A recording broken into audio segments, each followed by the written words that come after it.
Welcome to dotcom Builders. In this video, I will share with you how to use custom text fonts in Hostinger website builder. Without any further ado, let's start this tutorial. First, log into your Hostinger account. Then go to websites. And next to your website built using Hostinger website builder, click on this edit website button. This is my website in Hostinger website builder, and to upload a custom font to this website, it's simple. Just select a piece of text on your website, then go to font, and below my fonts, click on upload. But before that, we need to download or save our font to our computer on our computer.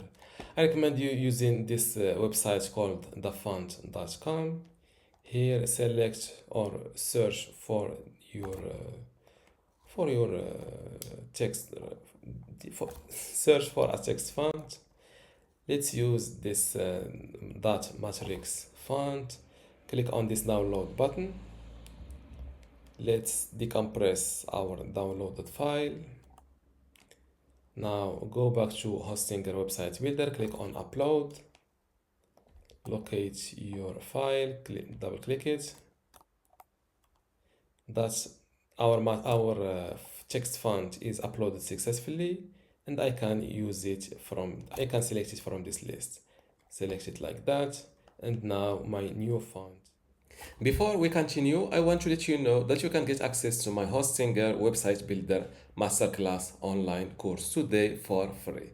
Inside this course, you will learn many things, including how to get started with Hostinger, templates and branding, editing page content, menus and navigation, advanced layout features, contact and communication, e-commerce setup, blogging, SEO, analytics, and site management.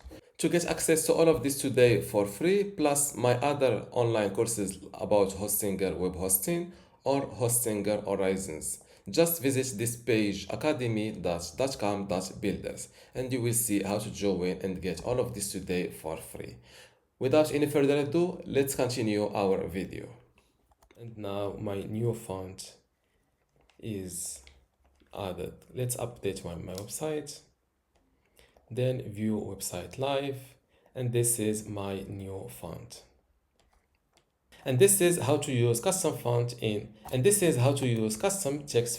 Hostinger website builder. If you still have a question, leave it in the comments below, and don't forget to give this video a like. Thank you.